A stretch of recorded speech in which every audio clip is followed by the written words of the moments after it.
Hi, Mark here from the Tangent-Bound Podcast Network and host of the flagship show, the Tangent-Bound Podcast. Did you know that we over at Tangent-Bound are always looking for amazing podcasts to promote? And did you also know that we are also proud nerds and geeks of everything from movies, music, gaming, TV shows, and comic books to wrestling, MMA, soccer, and football? Whatever you can nerd or geek out about, we've got it. And if you're interested, we can help you find it. And if you're a show looking for a place to call home, we've got you covered. Side effects may include upset stomach, dizziness, tumors, shakes, and in some rare cases, death from excessive laughter. Though to be fair, it's only sometimes. Other side effects may include diarrhea, gallstones, heart palpitations, and strong desire for cookies on the dark side. Talk to your doctor and visit TangentBoundNetwork.com and see if Tangent-Bound Network is right for you.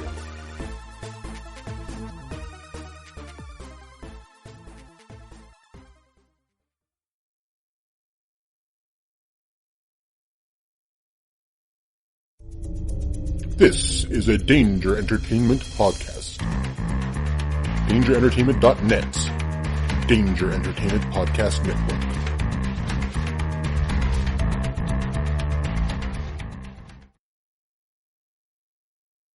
Hey guys, this is Venice, and I've got a message from a friend of mine about my favorite podcast.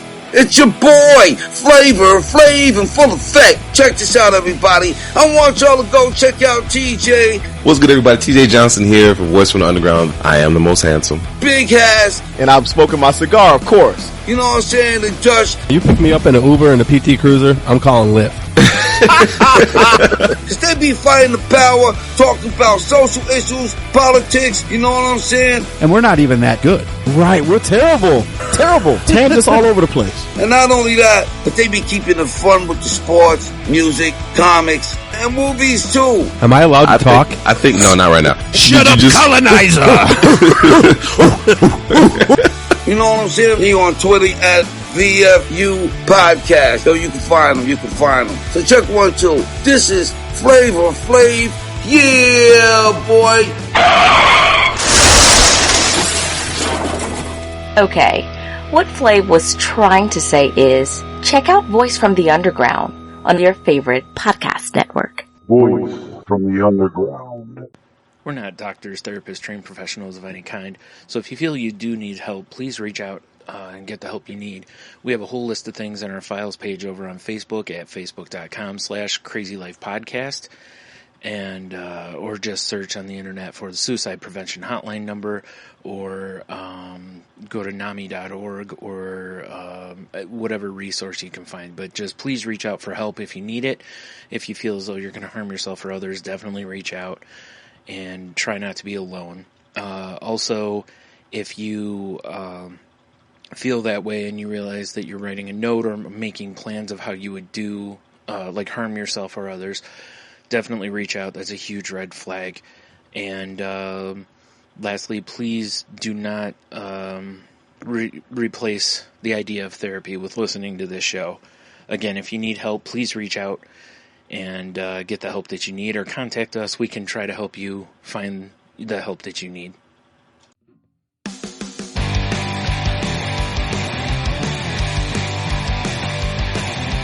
Life sucks to the last drop. Are you gonna blow your head off? Take good aim and don't forget to duck. Life sucks every Monday and all the way to Sunday, but I wouldn't have it any other way. I don't care how you're doing, what's up or how's it hanging. I'd like to buy this world one last drink. Life sucks all of the time, stick it up your sunshine, and then you'll see the clouds every day. And then you'll see the clouds every day. And then you'll see the clouds every day.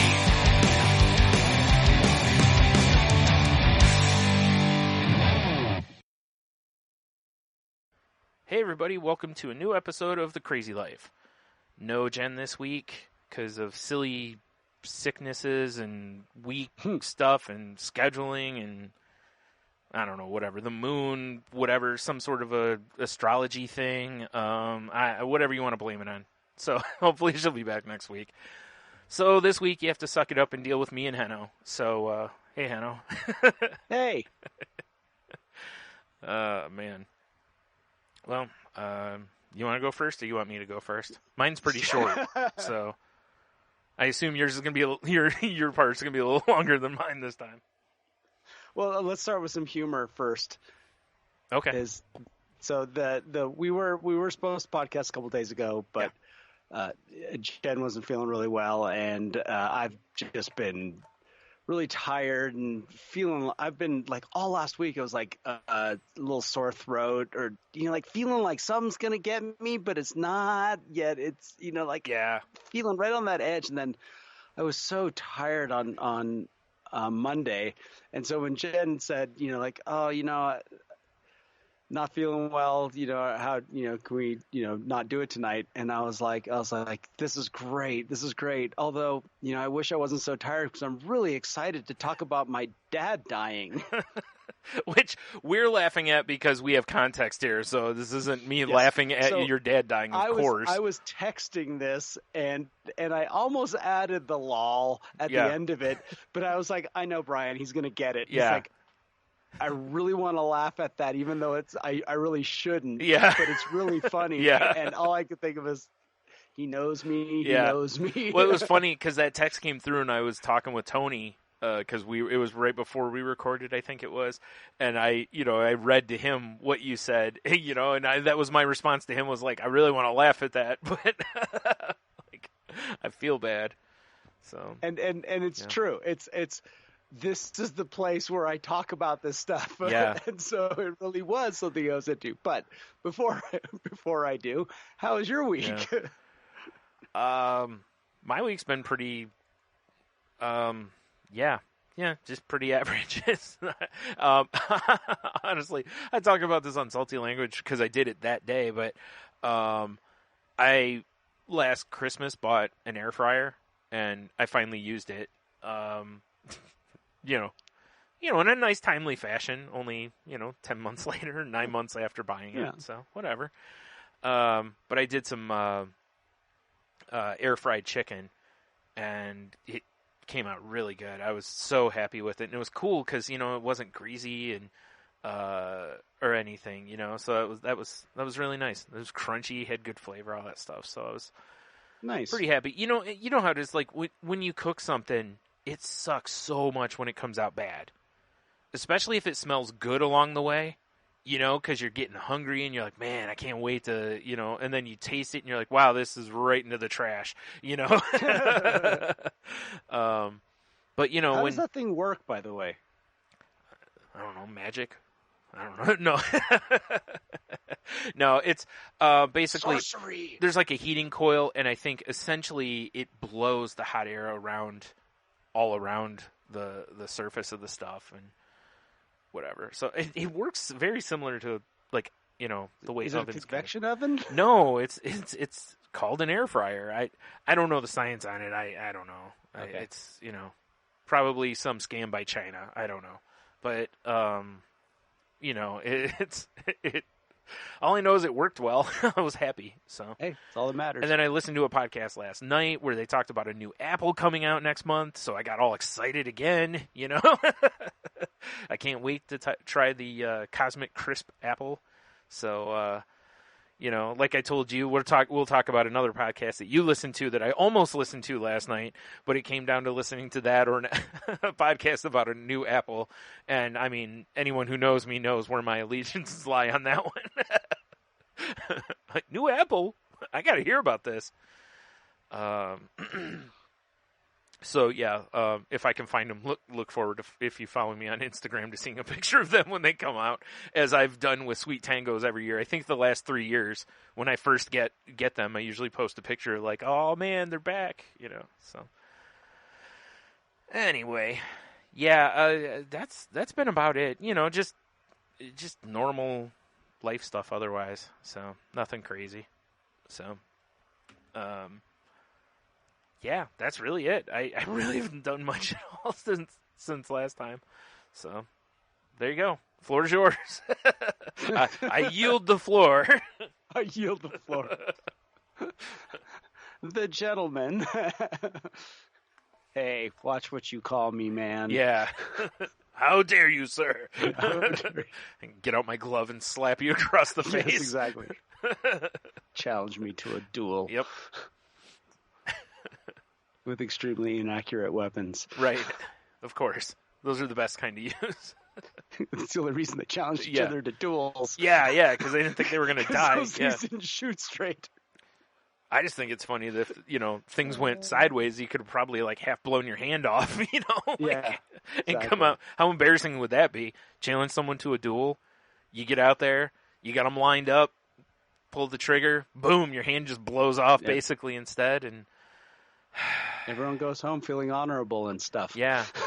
Yeah. Not only did you not shoot the other person, but now you're biting on a rag while they do surgery. Exactly. No, thank you. A nice dowel made of hickory. Right.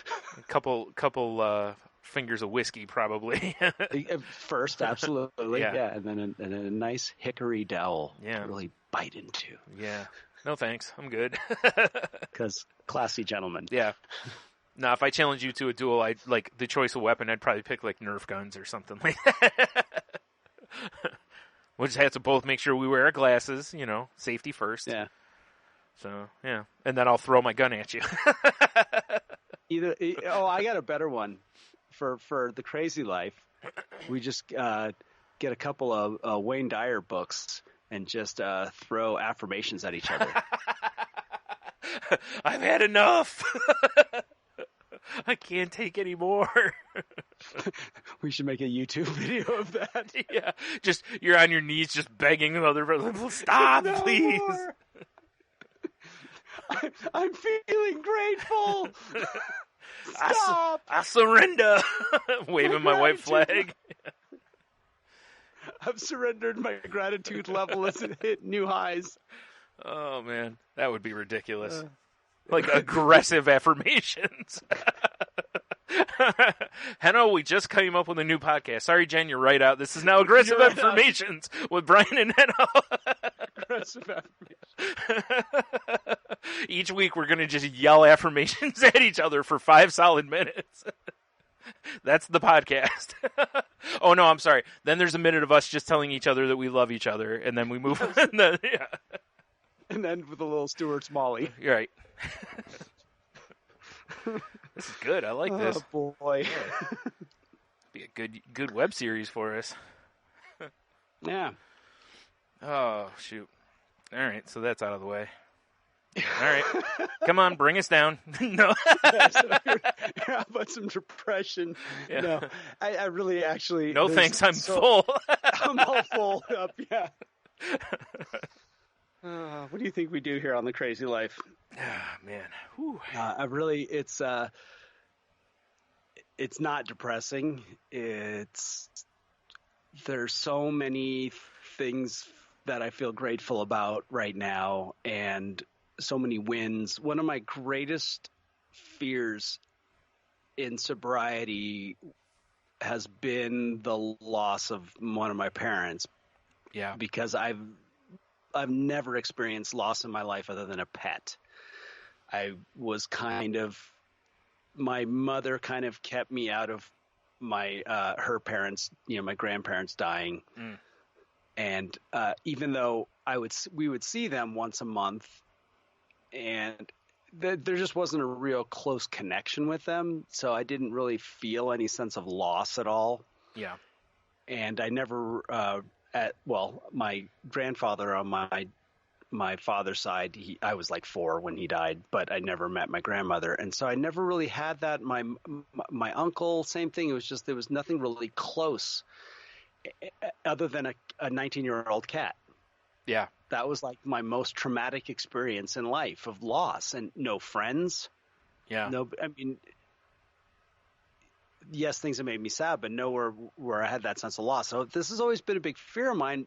However, one of the things I just had hope was I saw so many people in my men's group and other people just handling the loss of a loved one with such grace and dignity.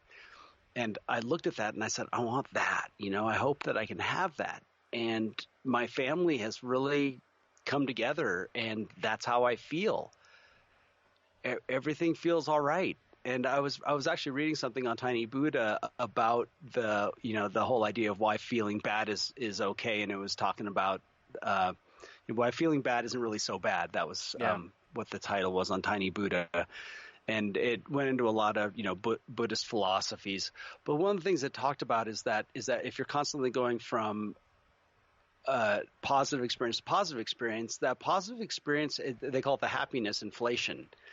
That you have to keep raising that ante, and that by being completely okay with being in negative experiences, it gives you perspective, so you don't have to raise that ante every single time. Right.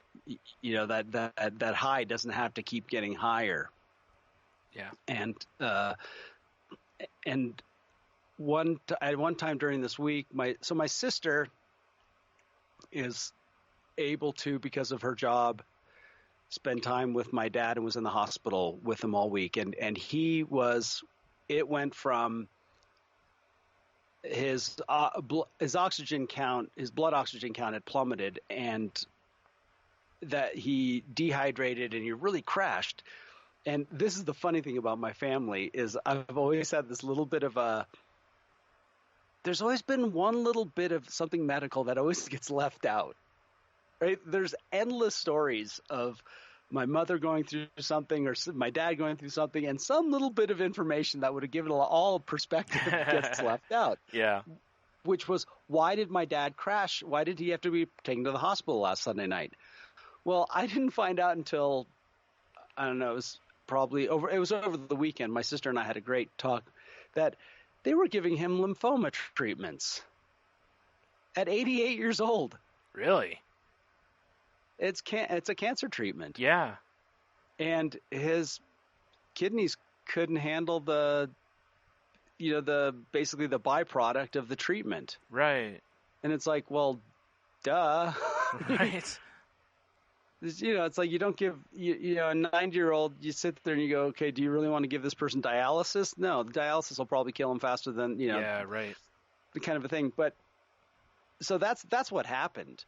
And they have a DNR, and they gave him an oxygen mask, which luckily we found out later, when my mother was finally able to be contacted, that their intent was feeding tube, breathing tube. Yeah. Anything stuck down your throat. Yeah. To keep you alive, or any sort of machine. But that an oxygen is like first aid, no different than a medication or something like that. Yeah. I was like, okay. But here we are now on, we're week and a half. He got transferred. So he stabilized at some point last week. He was really, they got him off the oxygen, and I got to basically FaceTime. My sister FaceTimed me with him on this. See, we recorded last week on Sunday night, right? Yeah. So this all happened Monday. Mm-hmm. So Monday night I get FaceTimed in, and there was just too much commotion there. My nephews were there, which was kind of a bummer. But then again, I'm glad they got to see him, because when I do get to go home, I'll be able to talk to them about it, which will be a good thing. Yeah. My brother-in-law was there, which was amazing. I always forget how my brother-in-law is my brother. He really is. He's a part of my family. And so there was all this noise, and my dad wasn't communicating with me at all. He saw me there, and then later on that night, my sister texted me saying, "Did you hear what Dad said when you first got on the phone?" I said, "No, I didn't." And he said, "Farewell, son." Oh, geez. And I was like, oof, Wow. But it was also him acknowledging that this is it. Yeah. Now, what happened over the next few days is my sister and my mother were there at the hospital, and he started to improve, and there were lots of conversations about it's been a good life, and this and that. And, my sister is a lot more optimistic, and, it's kind of wild. If I think about what I do on this show, I feel pretty in touch with my feelings. you know, that I'm pretty, I talk about compassion and all this stuff, but my sister feels it more than I do. I still have that practical side of me. Yeah. And so she would be telling me that, oh, he's alert. And her idea of alert is just conscious to me. Yeah. But she's there, and she's having some sort of interaction with him. But then I would talk to my mother, and my mother being very practical and also having pretty much taken care of my dad for the last 2 years, I would get cold hard reality with mom, meaning this is it. Yeah. She's preparing for that. This is it. Because he wasn't eating, and he still hasn't eaten. It's been a week and a half and he hasn't eaten. And no feeding tube, you said? No, nothing. He's had a bite of ice cream here and there. He wasn't drinking any water, so they were hydrating him. They were able to do that, but so by the weekend, it was like they want to move. Are you going to take him home? And my mother said no, and that was a little upsetting to my sister, who really felt, and even Sharon, who felt like he should be able to go home. And it's like, no, my mom is done. Yeah. It is done. Incredibly hard to do that. And I will never judge somebody for making a decision one way or the other there. Yep. Because, my one grandma had a stroke, and my mom was going to bring her home, to live with us. And they basically took my mom aside and were like, you don't want to do this. Like, it's 24-hour care situation. But she's like, it's so hard on somebody. She's like, if you can't afford it, she's like, put her somewhere, or if you're going to bring her home, get someone to come in to help or whatever. And then when my dad, was diagnosed with terminal cancer, it was one of those where my mom asked him, what do you want to do? And he didn't want to go into hospice, even though it was an option. He was like, I would just really rather be at home. So we were like, okay, and he felt strongly about it. And it was like, in my head, I was kind of like, yeah, there's no way if my dad's feeling that strongly about it that I could be like, nope, kind of like, you're not coming back here, mister, but like I said, I won't judge somebody for it, because having not done it with my grandma and then doing it with my dad, it's a lot, my mom and I took shifts caring for my dad, and Jen actually, helped us too and stuff. So it was, a multi-person effort to, go around the clock. And for anyone who wonders why I keep crazy hours, this is exactly really the main reason that I do now. So like I said, I no judgment at all. And I fully understand, like you said, she's done, there's a DNR. So it's like you said, it becomes an inevitability instead of well, maybe things will turn around. Possible. Exactly. There's no treatment at this point. And there was, the other part about it was that my dad's got some dementia. Something happened 2 months ago, whether it was a minor stroke or something, just a decline or whatever it was, but he stopped. He was no longer able to read. He really couldn't comprehend what was on television. Something changed. Right. And he's basically he sleeps upstairs, comes downstairs, sits on the couch with a towel over or a blanket over his head, and, naps and sleeps, and then goes back upstairs again. There's no life there anymore for him. Yeah. And I went from, at the beginning of the week, it was like, okay, this could happen tomorrow, because at that time it was critical.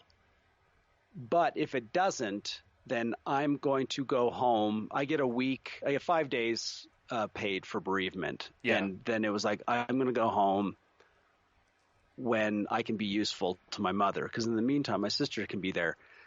And that had its own little bits of, I had, a night where I didn't sleep very well. And then there's just this kind of initial just shock. Like I had a couple days of work where I was pretty much just out of it on autopilot. Yeah. Not sure what's going on, that kind of thing. Mm-hmm. But as time went by and it seemed like he was doing better, there was, at least as far as his physical health, it was stabilizing. The emergency that got him into the hospital, that was stabilizing. Okay. And they were, like I said, debating all this. I totally respect what my mother wants. My mother needs a place to go to be away from this. That's something that sorry, but it's something I wanted to say for anyone listening. If you're in this position of considering it, do not undervalue that, because when you do bring someone home, they're there all the time. Like that is there, and you start to get a feeling of that you don't want to leave, and you feel like a jerk if you're like, I have to get out of here. And you don't want anything to become a resentment situation, especially for somebody that's end of life type of situation. All you want to do is make them comfortable and as happy as possible, for their last days. So, make sure you weigh that if you're a person that ever gets to that scenario. Because like I said, having been on both sides kind of this coin, it takes a lot out of you. As much as I didn't want to let my dad go after he died, we all were like, it feels like there's a huge weight off our shoulders now, because that responsibility isn't there anymore, And again, of course, I would love to have my dad back, but you know what I mean? It's, like I said, it's something that a lot of people don't realize how hard it is to take on that kind of thing. So make sure you consider it. Make sure you're built for it, like that you're not too small for the situation kind of a thing, as we've talked on here before. And also, then there's the fact of that he was going to need some nursing care, and that's a stranger in the house, and there's no way that was going to happen with my mother. Yeah. Not to mention the dementia thing. That could be even weirder for him, Well, that's the thing where it's like he's going to want to be on the couch, and they've got him in a bed, with side rails in the front room, and I just told my sister, I said, he needs care at this point, and he's going to get care, one way or another, and. So they eventually moved him into it's actually a rehab hospital. Yeah. But it turns out that my dad's old doctor, who he's had for years, now works at this rehab hospital. So they do have a few beds there for other cases, not just people that are rehabbing for whatever stuff, but they'll have some people that they're equipped to take some terminal patients and that kind of thing. Yeah. So they got him moved in there, and that was where he didn't want to be there. And my sister suddenly started getting being the softie, and it was it just took a little talking to her again, because she's the one. My mother had her sign all the paperwork. All of it. Wow. And we kind of joked that this is my mother's revenge. Wow. My mother and my sister have had some prickly times at various points in life. Yeah. Whereas I've said it on the show before. I'm a mama's boy. Right. I've always been. Me too. I was born with a lot of illnesses. Yeah. My mom took care of me. We have a unique relationship. Yep. Elise was always a lot more on the side of, I don't need you and I don't need to hear your stuff. So I was really, and what I told Elise, I says, she's actually depending on you right now. Yeah, she's leaning hard on her. Yeah. Yep. She needs you. Yeah. And I said, I need you there. Yes. Because my the first night in the nursing home, my sister stayed there all night and held my dad's hand, and I'm just like, I could just predict my mother saying, "I hope you don't expect me to do that." And that was the first thing she actually said. Wow. Oh my goodness. And I was just wow. Yeah. And this is where we get to. I'm gonna fall off on the heavy stuff and move towards wins for the week, and gratitude is when early on, when it was still kind of like, oh, this could happen any moment. My sister was reflecting the first time they gave my dad some morphine, and he was just doing some silly stuff. Yeah. And my mom and my sister were both there all night long. And they were laughing at some of the things that my dad was doing and saying. Mm-hmm. and she was sitting there going, I feel so weird about laughing about this, and then because I'll be crying the next minute, and I was like, you're enjoying life. Yes.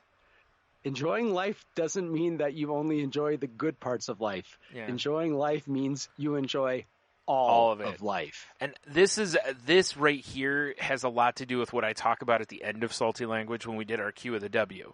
When I was trying to talk about like what I would love to be able to teach people in finding humor in certain situations, is there's so many people that would not laugh at that, because in their head the way it plays out essentially is like you're going, ha ha, you're dying, and it's like, no, that's not what you're laughing at. You're laughing just the same as like all those videos on the internet of the kids that are still loopy on stuff after having oral surgery or whatever, and their parents are videoing it. Yeah. And no matter what it is, whether it was somebody sleep talking or whatever, those things are funny. Some of the stuff that we laughed at with my dad was ridiculous, but I mean, he was in on all of it. Like, my dad never lost his sense of humor, and I mean, just some of the stuff that we did and made fun of in that last year, I get to keep, and rather than going, wow, that last year was nothing but, depressing and crying and all this stuff. It's like, no, I actually have some fond memories from that final year that I can hold on to. And those, like I said, those are invaluable. You cannot, there's never a price that would, make me want to like give those up, kind of a thing. So yeah, definitely take those. Again, it's different if you're being mean or something, but it's like, you're not, it's, And I get, and one of the things I said is how beautiful is this moment for us that there are no regrets. Yep. There's nothing that didn't get said. Yep. There's no guilt. There's just life happening when it needs to happen, and everyone being exactly where they need to be. Yep. And who they are and who they need to be. And I told my sister that. I said, you're the one that needs to be there because of who you are. And I'll be, and my mother will have her revenge on me when I get to go clear. My dad, I'm not going to call him a pack rat or he's a collector, right? And he's a hobbyist, and hobbyists collect and organize, and he's got. My sister and I she had been awake for like 36 hours, and so she called me on. I think it might have been Saturday night, and we talked for probably 2 hours on this. I have not talked to my sister for this long on the phone in so long, and how amazing. We just talked for 2 hours, and it's amazing what these kind of situations can do, isn't it? Yeah. Yeah. Yeah. Our family has come together and for good reason. And we just started talking about like, oh, you have no idea. There's closets behind closets. There's boxes. There's stuff that Dad has brought from old banks that are like these old metal drawers, and there's some of them are full, some of them are empty. There's stuff to do. And my mother she was great. I called her the other day because I just wanted to check in on some of these things, because I know she's already, getting rid of stuff. Yeah. And I'm not going to blame her for it. Yeah. And she says, I'm getting rid of clothing right now because right now it's just a pair of tidy whities. After he's gone, she's like, it might suddenly take on a meaning that it doesn't deserve. Yeah, it's very likely to, because I've known so many people who've done that, where, like years after someone's died, and they've still got the clothes, and somebody will be like, hey, maybe, and they'll be like, yeah, but that's so and so, and it's like, it's hard at that point to tell somebody, hey, it's time, because we all grieve on our own schedule, Yeah. It was like the day my dad died. My mom called that day because he had a lift chair, because his muscles and stuff were weaker from cancer. So he had a lift chair, and she called the place like immediately and was like, "Hey, come get this chair." And I mean, she wasn't cold about it, but you know what I mean. It was like, and I was like, "Are you sure you want to do that so fast?" And she goes, "Yeah, I don't want to sit here and stare at that empty chair Yeah. And I was like, oh, and I was thinking about it because the way our living room was set up, where my computer desk was, which is where I spent a lot of time, especially late at night, I'd be on my computer dinking around on the internet. Well, he was like directly across from me. So later that night, that chair's gone, he's gone. I'm sitting at that desk and I'm staring at just a big hole, essentially. Yeah. And I'm like, oh. But in my head, I'm going, I'm glad she got that chair out of here. Yep. You know, like she had the foresight to be like, nope, this has got to go and stuff. And it's not like, you know, we just opened the door and started winging stuff out in the yard or something, but it was, you know, she got on it because for the same reason. I think it was like the longer I let this linger here, the more powerful it gets. Exactly. Yeah. You know? And I appreciated that. And the other thing was, you know, it's a big house. It's her house now. She gets to make it how she wants. Mm-hmm. Now she doesn't want a bunch of big empty holes like you said. you know? Right.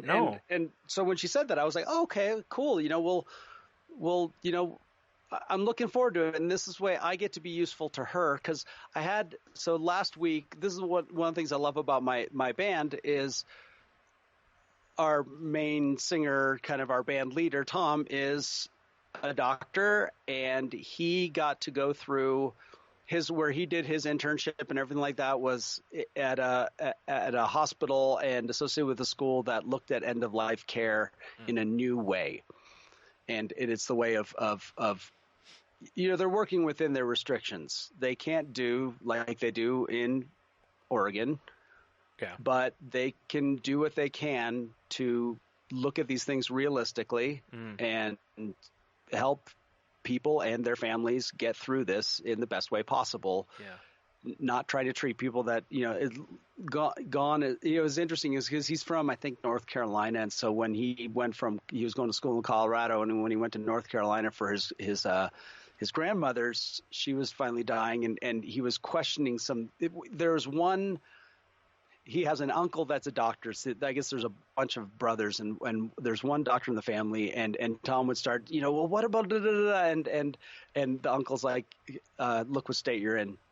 This is North Carolina. Yeah. That's the doctors are looking at, you know, they're literally still trying to treat someone that is terminal. Yeah. It's not good. It's not helping. It's not making things better, you know? And so what was great about this is he's telling me what's, you know, based on what I've told him about what the symptoms are, what's happening. He's saying, well, this is where he's at. This is what you should expect. Yeah. And this, that, blah, blah, blah, blah, blah. And it was lining up with what the doctors were doing. So I was like, okay, that's great. I got some affirmation that things are being handled. The only thing that got weird at the end is before they transferred him, they looked at his like urine volume and was like, oh, well, you know, his kidneys are starting to, you know, get better or something. And I'm like, what? Like all of a sudden there was like this rosy picture like, oh, his blood oxygen level's fine, you know, and luckily there's this doctor that he's seen forever is at this nursing home that says, no, his kidneys are failing. Yeah. He's dying. Yeah. You know, these are the symptoms of someone that's going into kidney failure. Yeah. They are all present. Right. You know, and since then, you know, over the weekend he finally had one moment of pain, and there was you know, where I don't know if it was specific, but there was like serious pain and there was a paperwork mix up, and they couldn't give him any pain meds, so all they could give him was Tylenol. Oh, geez. And that happened at it was like in the middle of the night. It was like 4 in the morning. Of course, yeah. And they had to wait until, you know, 8 or 9 till they could finally get him some morphine, and, you know, because up to that point, all they were giving was basically Valium for the anxiety for wanting to. Oh, this is another funny part. So evidently, he's either a nurse or an orderly, is some sort of a Pacific Islander, and the guy's massive. He's huge. And so my dad was getting, I guess, kind of fidgety again with the leaving, and my sister was there, and it's like, you know, should I get you some medications, you know, help you relax? No. And so my sister gets on the call button, and the guy walks in, and you know, she says, you know, basically describes what's going on, and this man looks at my dad and says, would you like some medication to help you calm down? And my dad looks up at this guy, he's like 6'5" and, you know, 300 pounds, and says, sure. Yeah. My dad's all of 5'2". I mean, oh my goodness. Yeah. Sure, no problem. Yeah. Whatever medicine you want to give me, Mr. Big Huge. Yeah. Pacific Islander man. Right? Oh, that's funny. Oh my god, it was just so funny. Oh, it just made me laugh. And so the other part with Tom was that whole midweek I was having that, because my sister was honestly looking at like, oh, I could fly you out here. I'll pay for your ticket. And I was just like, I really can't take the time off. I've just used up all my time off. Yeah, to I was go going to to say, you Jamaica. just came back. Yeah. You know, I have a bereavement, leave, but that's bereavement. It's, after the fact. But I kept having this, like, I should be there. And Tom kept saying, you need to not use that word. I'm like, I know. Yeah. and then I'd say it again. He's like, there's that word again. I'm like, ugh. I'm like, I'm being drawn. Yeah, there you go. Yep. I'm feeling this pulling sensation. He's right though, because it's otherwise, if something does happen, exactly, then it becomes guilt. It was, that's why, when my dad was sick, it was a couple of my friends and my nephew were going to Gen Con, which is a game convention in Indianapolis, and they wanted me to go. And I'm like, I can't, I gotta be here for my dad and whatever. And really what it came down to was, in my head, it was if something happens to him while I'm gone, I'll never forgive myself. I have to be here, and that's anxiety, that more than it was anything. That was anxiety, controlling me, and, whether it's justified or not, whatever. It was just, that's the truth. And it finally, because I was like, well, I can't afford it. And then, between the other guys, they were like, look, we got you. Like, the room's already paid for. And one of them's like, I'll buy you food. You can just pay me back whenever you can, whatever. And, and I was like, and whatever. And I ended up going. But the reason I ended up going was my dad was like, if you don't go and I die, I will haunt you. And I laughed. And I was like, and I just looked at him, and he's like, seriously, go. He's like, you'll be where you need to be. And I don't know what it was. Just hearing that from him right there, it was just like, you just feel all that melt away. And I was like, okay. And I went. It was awesome. My nephew won this big Magic tournament that they ever had. He won it, and beat, was 150 or 200 some other people, and all this kind of stuff. So I got to be there for that and see, at that time, one of the biggest days of his life. Now, he's got kids and he's married. So, probably something else a little over that now. But at the time, it was one of the biggest days of his life. And I got to be there and experience it, And sure enough, life went on without me. I came back. My dad was everything was still the same, and Jen and my mom and, took care of everything. And what I realized was after a couple days there, though, was how much I needed that. Yeah. And that was one of the greatest last gifts my dad could have given me, was, basically telling me, like, not that he forgives me or whatever, you know what I mean? But it basically almost like, I release you from your guilt. Go have fun. Yeah. Kind of a thing. Yeah. And, so that's why I was saying about earlier, when you think about the whole, like, bringing someone home kind of a thing, is that, when you get to a point where it's like, hey, I got to go out we did that with my mom, with my dad, was, me and Jen sometimes, or I'd be there with him, and Jen would be like, take my mom out to dinner, or take her shopping, or just go do something that isn't related to this, so that it was whatever. So yeah, it's a whole really hard situation. It's really interesting to me to always hear how people cope in this situation, because remember when I first texted you and I asked you how your mom was, you told me how she was doing, and it cracked me up because it wasn't what I expected. That was that was actually the one thing I wasn't sure about. Yeah, because having thought about this in the past, knowing that this was eventually going to happen, because I hadn't seen my dad since March, as far as I know, everything's just business as usual. And I'm thinking like, okay, within the next year or two. Yeah. Because I do remember you telling me that after you visited, I think the last time that you were like, this may be one of the last times I see him or something like that. Or, Yeah. So. And that, and I started thinking, okay, so what's going to go on? Is my mom going to be, like a lot of people, they have those, where the other person starts going downhill. Yeah. Now, granted, my mother's just, she's been taking care of everything in this house, all the yard work, all the bills, all the, the cooking, the cleaning, everything having to do with maintaining that household. Yeah. She's done. So it's not like she's the person that's going to suddenly, give up. Yeah. Or be in a position like my dad's mom when my grandpa died. She had never, she didn't have a driver's license and all this stuff because it was, long time ago. Yeah. But so she didn't get her driver's license till she was, I think, in her mid 40s or something like that. It's when he passed, or 50s, something like, I don't remember when he passed away. So just out of nowhere, she had to do that. She had to do the finances. There were other things that she had to do that he did, because that's back when, men handled the money and all that baloney. So. Exactly. Yeah, but it was stuff that was like, oh, what am I going to, okay. And then, she had to go get a job. She had never really had that kind of a job, and stuff. So it was very jarring to her. I mean, not disjarring. And so to hear, to know that there's those sides. Yeah. It's like, okay, well, what's it going to be like? Is she's going to be around the house and feeling lonely and blah, blah, blah.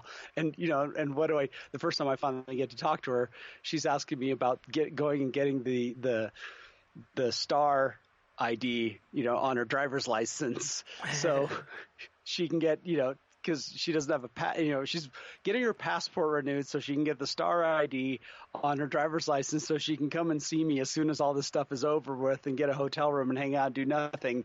Oh, and I think I'd like to go buy a new car. Right. Which I know it seems, however you want to look at it, again, I have no judgment because, again, we all handle things the way we handle them. But you like to hear that because even though it may seem as though she's looking past this, that is good, like you said, because you can at least go, okay, she's probably not going to just sit around and wither away, essentially. Like, no. She's already going... She'll go live her life. She's already going, I'm not going to wither away. She's making plans. So I really like that you hear that because there are so many people who at this stage would go, I don't know what I'm going to do now. I don't know what I'm going to do without him or her or whatever at the time. So, yeah, that's... And what was really great is for my sister, that one of the hospice, counselors or whatever, when they were getting my dad set up over at the nursing home, looked at my sister, because there was this conversation about him being home and this and blah, blah, blah. And this nurse looked at my sister and said, your mother's done. She's been doing this for long enough. She doesn't want to do it anymore, and that's okay. Right. And it was good to hear someone professionally say that. Right.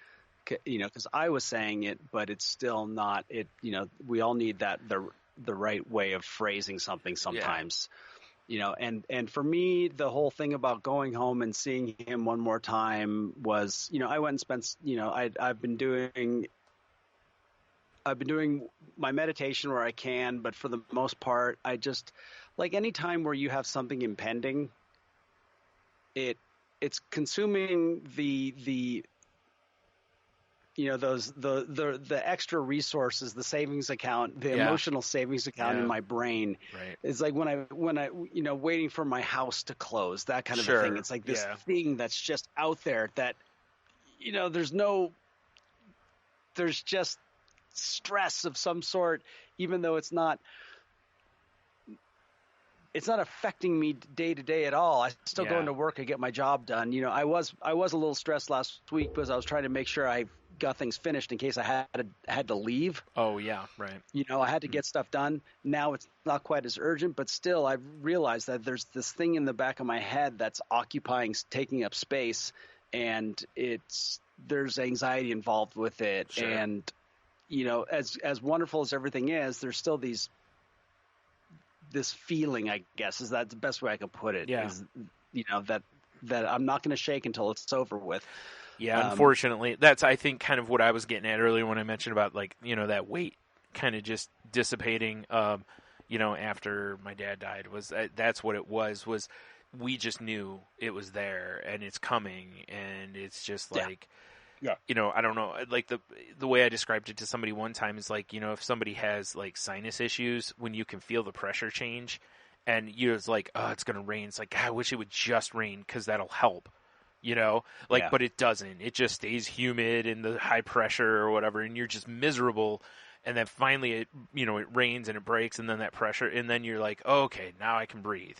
You know, and that really comes to how I felt then too. So yeah, I totally get you on that. And that's why I got to see. My sister again said that he's been somewhat more alert. She kept saying alert, alert. So she got me on screen again with him on Friday. Mm. And there's nothing there. Yeah. You know, he's awake. Yeah. He obviously can have some basic he can have some basic conversations, but the concept of a device in front of him that he can talk to is not it. He recognizes it's my face on this screen. Yeah. But I mean, it's just not there. And I was like, you know, I'm exactly where I need to be right now. Yeah. I don't need to feel bad about this. Right. I can stay in contact with them both. And when all of a sudden, you know, now we're all just praying for it to go quick at this point. Yeah. And I guess yesterday there's been some serious declines lately where he's not saying anything anymore. He's sleeping more. Yeah. He's, you know, my sister says that he's, you know, she still holds his hand. I'm like, you're an angel. Yeah. You know, it's like, I'm so happy you're there. Well, if nothing else, I mean, and I don't mean this to, you know, downplay it at all, but if nothing else, I'm sure it means a ton to her to do it, you know? Yep. And if that's what squeezes, it does, well, awesome. You know, and that's she's great. He's still got a hell of a grip. Well, you know, good. Yeah. You know, and then it's just a matter of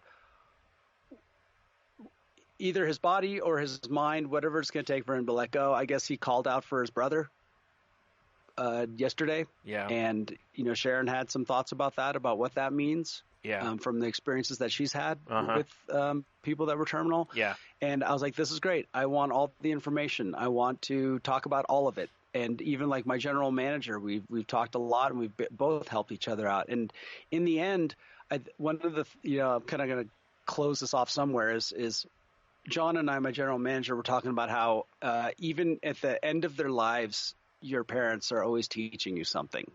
Yeah. And there's so much I'm learning. Oh, man, I hear you on that. I 100% hear you. I've never seen strength until I saw the last year of my dad's life. The fact that that man was in, from what we were told from the nurses and stuff, potentially immense amount of pain, and you rarely ever heard even a whimper out of him about it because he didn't want us to see him suffer, basically, you know. So... Yeah, I hear you on that. There was a lot of stuff. Jen said that on here a few times too. Just the things you learn and the fact that you're staring at the fact that you know you're dying soon. And my dad's still cracking jokes. He's still, you know, all these kind of things that he could do. And so, yeah, it's like you said, it's amazing what you can learn from these things if you're receptive to it. You know, and not everybody can be, you know, because it's no knock on anybody, but sometimes, you know, grief's a heavy, heavy thing, you know, so can really weigh you down. And I think there's going to be nothing but, you know, I have to say there's going to be sadness. There's going to be a lot of joy, and I'm really looking forward to being home. I'm really looking forward to seeing my mother. Yeah. And seeing my sister and my brother-in-law and my nephews, and everything's been, you know, it's been from a distance. I feel the amount of love that we have in our family, but I need to be next to it for a while. Yeah, understandable. Yeah, and to do what I can do, you know, to do my part. Yep. And I'm looking forward to it, and I'm also looking forward to my dad finally, you know, being where he needs to be. Yeah. And I got to say, you know, because like you said, we, you know, some point probably should wrap it up, or we could probably just keep talking all night on this part. But it takes a lot for anybody to go in any sort of public forum and share this kind of stuff. You know, I know so many people out there that I've talked with on Twitter over the years where they'll kind of, I don't want to bring people down or blah, blah. And it's like, no, you need to talk about this. Like, I'd so much rather hear somebody story and talk about what they need to talk about, you know, to let them know they're not alone, that a lot of us have gone through some of this stuff, even if each situation is different. And even though it may not seem the same, there's elements of it that you still have, you know. And like I said, the fact that you're willing to come on here and not just keep it private and stuff, I think I always admire anyone willing to do that. And that's why I like to tell my part of things. I like it when Jen tells her part of what she went through with my dad, because she's similar to you, that she fortunately is not, well, she's lost her grandparents, you know, but she hasn't lost a parent to this point. So, you know, and it's a big loss. There's nothing like it, you know, but at the same time, like you said, you get to a point that you're kind of like, I just don't want them to, like, either they're not who they are, and I don't want them to suffer. Yeah, I just want their life is now. I mean, my dad has been, honestly, when his lymphoma came back about 2 years ago, he also had some hip issues, and he had when they were doing the treatments on him, it was knocking him down hard to the point where he's like, I'm done. Yeah. I can't do this anymore. Sure. And so I know that this has been on his mind for a while, and he's made a good show of it. Still going, you know, he doesn't want to go out and have all the dinners with everyone. He doesn't, but he's done it. You know, he's gone out, he's done it. He's accepted that I can't drive a car anymore. I'm using this walker. Yeah. He's done the best he could, but he's been ready for a while. Yeah. And there's I know something that. too about the fact that, like, when somebody seems as though they've accepted what's going on, you know, I know Jen's talked about it on here, you know, about my dad, how she was like, how are you so calm? And he was like, you know, I know what's going to happen to me. You know, like, he's just so matter of fact. Like, I know, like, it, you know, it's over. Like, it's coming. It's just that, you know, you can't outrun it, kind of a thing. So you might as well just accept it and whatever. And it's so hard because, you know, I mean, every year when there's that list of common fears, you know, death is always right there at the top, if not the top, every year. So it's, you know, but there's just something about it that at some point you're just like, you know, what I really wish for someone is peace, you know, whether it's dying or not dying. I just wish them peace. And, you know, that's, I think, probably about where you're at, I would assume, right? You know, it's, because obviously you don't generally don't go, I wish they would die, you know, like, you know, but at the same time, it's kind of like, but that's kind of what it is. It kind of is what I understand. I'm not going to say it's not. We all feel that way, right? That's we all do. Yep. You know, and you know, it's like, my dad's in a nursing home, but he's not alone. My mom's there, my sister's there. How amazing is that? My sister can go there and do her work from there. Yeah. She's all. By the way, the home is also like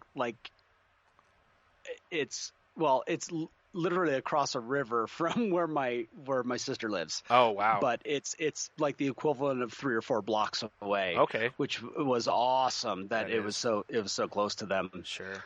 You know, so that's a really good thing. Yep, it is. You know, you talk about being where you're supposed to be. That kind of stuff all lines up. You know, in my situation, it was after we closed the shop, the comic shop that Tony and I had. Yep. It wasn't that long after that I found out that my dad had terminal cancer, and I was like, well, there it is. You know? Because for a month or so before that, I'm like, why couldn't this or blah, blah, blah. And then that happens, and you go, well, there's my answer. There's my answer. And that's, I've said it here plenty of times. I have no problem with 20/20 hindsight finding a path and a reason for everything. Because you know what? It sure makes life a lot easier. Sure does, yeah. Because it made it a lot easier to digest the other, and it allowed me to let go of the whole, like, I'm a failure kind of beating myself up I was doing from a business closing, you know. Because it's like, nope, you're right where you're supposed to be. You know, now you get to give your dad the greatest thing you could ever give him, which is help and comfort in his final days. So, time together. Exactly. Oh, yeah. Yeah, I wouldn't give that back. Like I said, I hated the situation, of course, but no, those days are too valuable. So, all right. Well, yeah, thanks for letting me. No problem. Yeah, anytime. To talk about it, and thanks everyone for listening. It's been, I really feel like this podcast has been about journeys of our lives, and this is a big spot for me.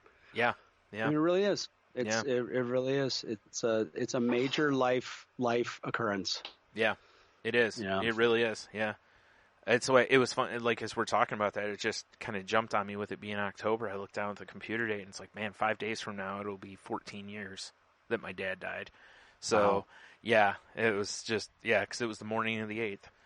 So. Oh, was it really? Wow. Yeah. I still close my eyes and put myself right there, man. It just,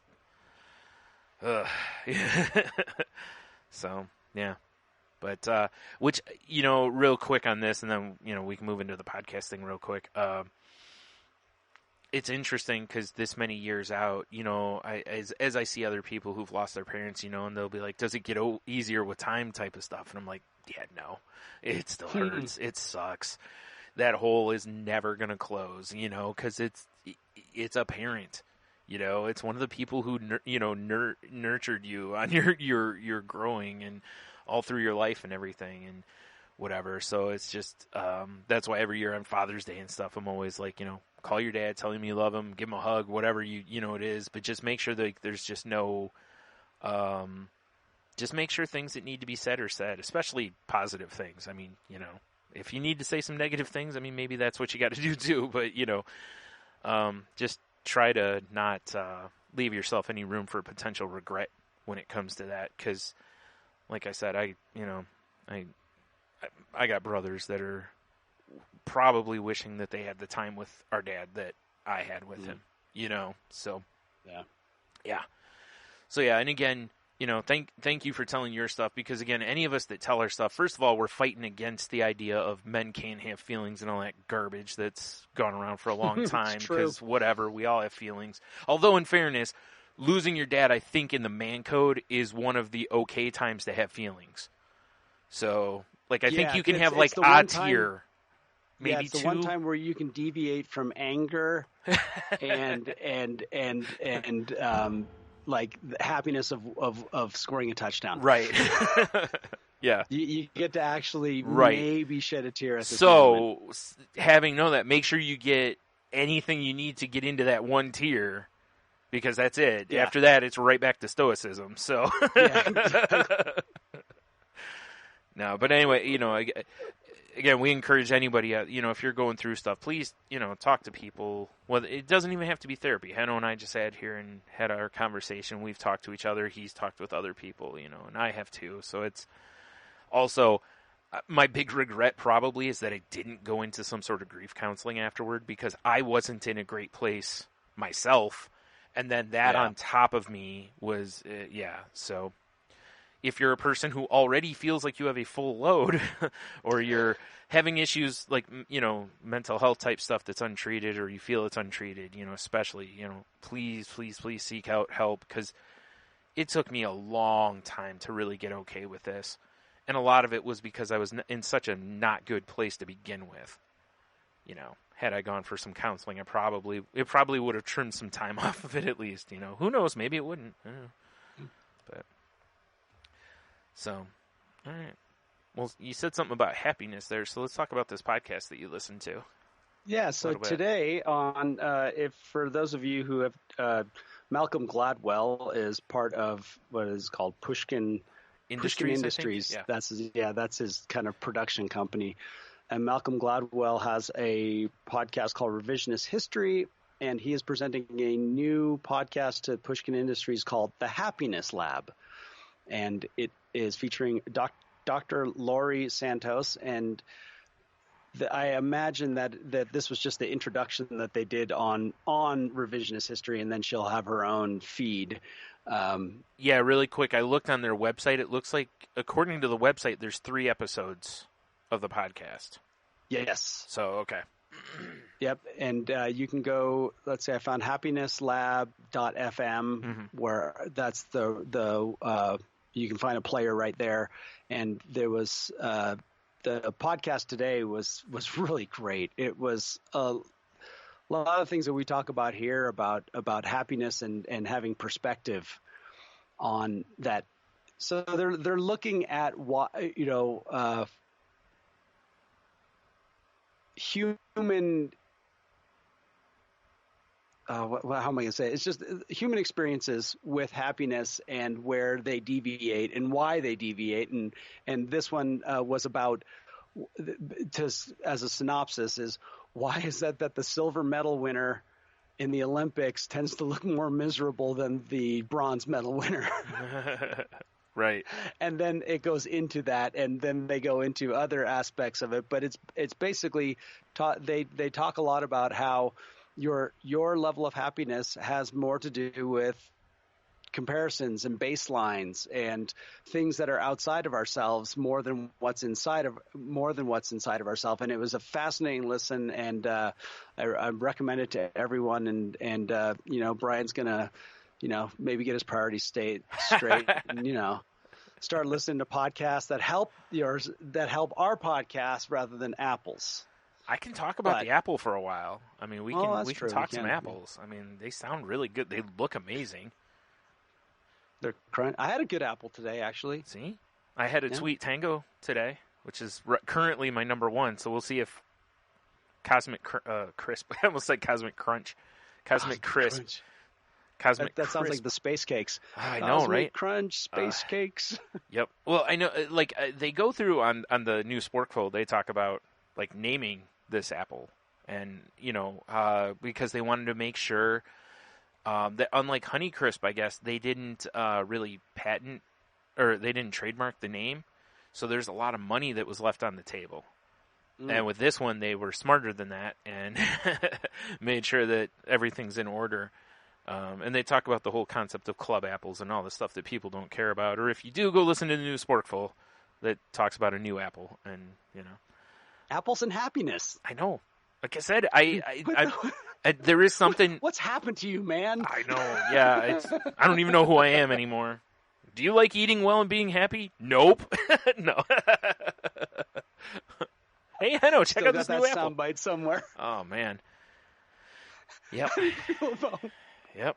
No, about that episode though, the stuff you and I, you told me about it and whatever. It sounds very interesting because, like I said, I think there's a Hidden Brain episode that talks about this subject too, about why former Olympians that were bronze medalists seem happier than the ones that were silver medalists, even though they were, the silver medalists were, just a hair slower or whatever, a hair out of first place kind of a thing.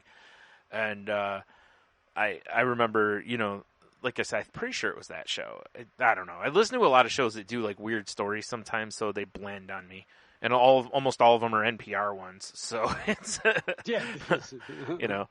But anyway, it was a good listen too. So because it is like Henno and I talked about, a game he plays and trying to win something. And the very first thing I said to him before we even talked about this podcast was like, oh man, I'd rather get blown out than eke out, just barely get beaten. Because at least if I get blown out, I'm like, well, it's not my day. When you barely lose, it's like, oh, I almost got it, kind of a thing. So that I would beat myself up for. But if I, like in football, I've heard coaches and stuff, players talk about it too, to where there's some games where they just get it handed to them and they just don't even basically really look at the footage because they're like, there's nothing to learn from that. Like, we just got it handed to us and let's just move on and go back to trying to get what we want to do right. And I think in life it's kind of that way too sometimes. It's like sometimes you just get it handed to you. Instead of picking it all apart, sometimes it's just better to just be like, I'm just going to move on. Like it's just move forward. Like, a really bad relationship. Sometimes the rhyme and reason you want to find is just not necessarily there. Sometimes you just pick a bad apple, Yeah. Well, I think like one of the things that this podcast touches on, I think it's something that I can tie into podcasting in general. I got into doing podcasts because money. It just seems like something, clearly. Fame as well. Yep. Lots of fame. Yep. You know who I am. But like you and Tony, you guys just are two friends having a conversation. Yeah. That's the baseline. Right. Anything bigger than that is a bonus, but it's not going to hurt. And there's nothing that's going to make you unhappy. If I walked into podcasting like I'm going to be the next so-and-so and make a ton of money and have tons of hits, I'm never going to be happy. Yeah. And because this is what this particular episode of the Happiness Lab is about, comparing yourself. Yeah. And, the great one that was mentioned was would you rather make $50,000 a year and everyone else in your town makes $25,000, or would you rather make $100,000 a year but everyone in your town makes $200,000? And more people will choose the $50,000. Yeah. Because of comparing themselves to others. Which is funny because I took all of 2 seconds and then was like, it's easy for me. The money. Like, give me more money, and the fact that my neighbors all also get to prosper from it. How awesome! Awesome. Yeah. I would so much rather see everybody prosper. I'm very much the type that if I made $200,000 and somebody was like, "Hey, if we knock you down to $100,000, everybody else can make $50,000 or $75,000 or $100,000 even," I'd be like, "Do it," because that's more money than I need to live. So, it's different if you're making $20,000 and they're like, "Hey, if we bump you to 10, then I might be like, they're on their own." But they even talked about the idea of the questions that they ask a lot of times with women is do you want to be just smoking hot, but everyone else is a little more smoking hot around you? Or would you rather be kind of average looking, but you're just slightly more average looking than everyone else? See, those ones, I think, to me, I would have a more in-depth conversation over that question than the money one. Because anytime anyone came at me with any other answer on the money one, I'd be like, yeah, but the other way helps everybody. The other way, you're just being greedy. One way, it helps everybody. So to me, there's only one answer there. But with the other one, because if you're smoking hot, but everybody else is smoking hot, well, then you're average. You're no longer above average, but then you're smoking hot. No, I That's agree. What you've always wanted. Yeah, right? But you're also average, and part of the whole smoking hot thing is that you stand out. Well, yeah, that's it. Is that why? Why do you want to be smoking hot? Right? Is because you actually want to be smoking hot, or is it you just want to be a little more smoking hot than somebody else? Yeah, that's why I said that one. I think would be. Yeah. I think there's more room for nuance there to me than the other one, but. Either way, I can understand. I'd understand why somebody would say either way on both. Although, like I said, I would, gladly shame you on the money one. But no, I'm not gonna lie. I would. I really would, because I hate the mentality of I have to have everything. It's like, no, you have enough. You don't have to have it all. You can have enough. I need more. Yeah, and that's what I hate. Yeah. I hate I need more mentality, because it's like you talked earlier in the podcast. What ends up happening is you get a little and then you want more and more. Wait a minute, I'm quoting a Guns N' Roses song. So not quite. Well, the little didn't do. No, so the little got more and more. The little got more and more. Just keep, because sometimes you need to get a little better than before.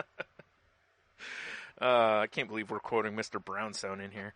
Well, drugs, alcohol. Yeah, well, you're right. What was I thinking? It's actually right on. It's right on brand. Oh man. Along with happiness and apples. Right. Yeah. Perfect. Well, I mean, there's some apples and involved in some booze making, so it's true. So Jack Daniels is going to be bringing out some apple whiskey here at some point pretty soon. So. Right. Great, something else I can't enjoy. Yeah, I'm good without it. So I'm not one of I don't know. It's like, hey, have you heard the McConaughey bourbon commercial? No. Oh, just curious. Oh wait, is it? Oh, I forgot what brand it is. Maybe I have. Anyway. It's just so McConaughey. It's just so great. There was a TV commercial with him, and I can't remember. I can't remember if it was a rapper or some musician, and he's like sitting out like outside of like this concert area, and there's just like 2 chairs set up, and he's sitting there with the whiskey, and the other guy comes, or bourbon, whichever it was. I didn't pay attention, but the other guy comes out, and they like bump fists, and he hands him a whiskey or something. I'm like, what is going on here? Like, if you put him at a fire pit on a beach, now I'm in. I'll buy it. Because that seems like a McConaughey thing to do. A drum circle at sunset. Just to hear his voice, and he was talking about how they make it and everything like that, and I'm just like, all right, sold. Yeah. Like, I'm not going to drink it, but man, I've bought 6 bottles. Let's go drink some bourbon. Yeah. I just want to throw my money at them. No, yeah, wow.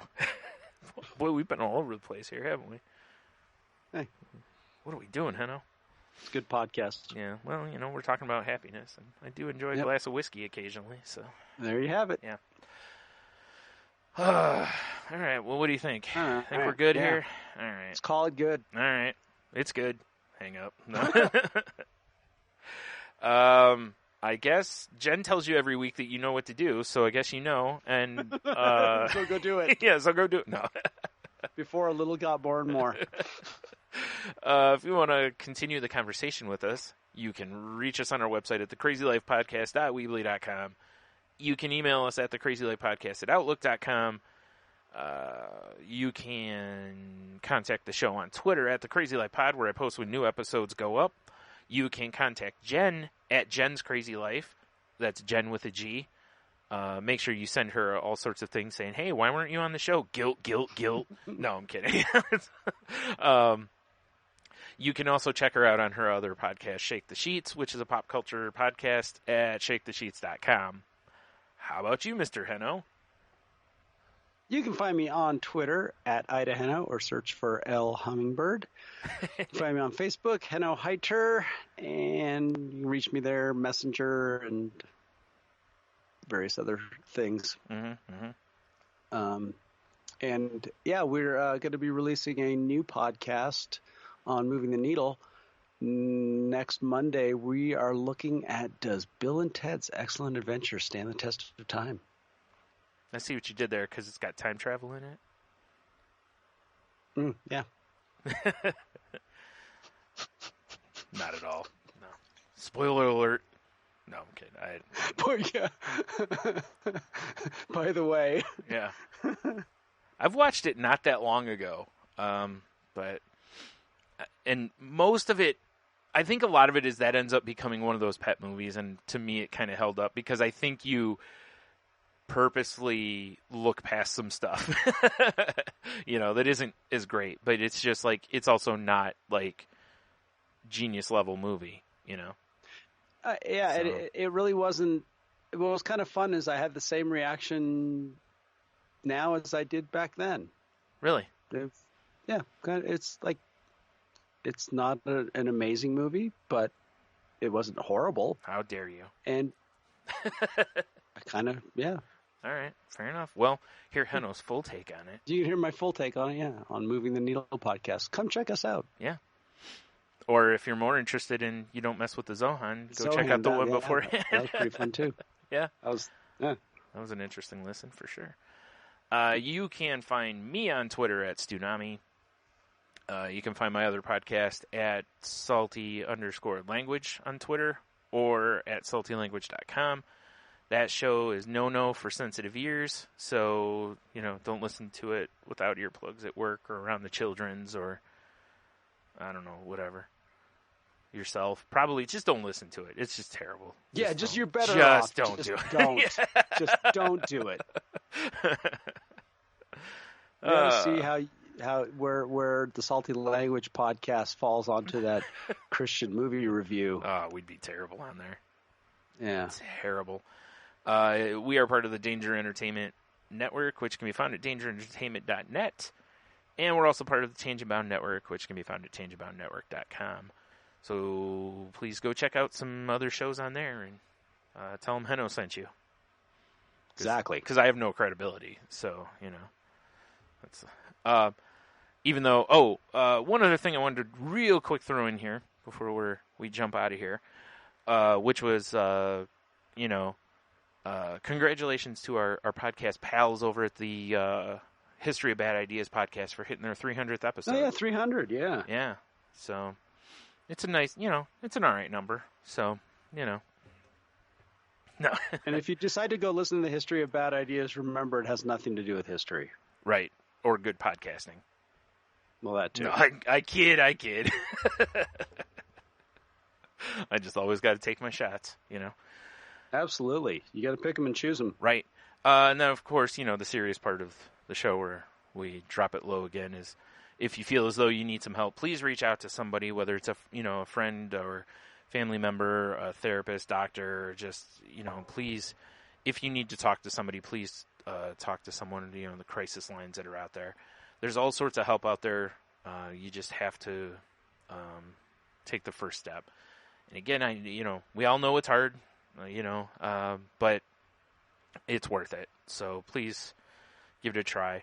And keep in mind that, sometimes you may need to go back into kind of a thing, like seeing the story about James Hetfield and Metallica, having to go back into rehab because he's, good on him for doing it though, so hopefully hopefully he has, success after this with it. Cause I don't, fighting those demons are no fun for sure. So, so do that. Make sure you reach out to people that you haven't talked to in a while. Tell them you love them. Tell them you appreciate them or whatever you need to tell them. Like I said earlier, reach out to your moms and your dads and your whoever in your life that maybe there's some unsaid business and, make sure they know you love them and all that kind of stuff. Cause, again, one of my favorite things or one of the best things that happened was the night before my dad actually passed away.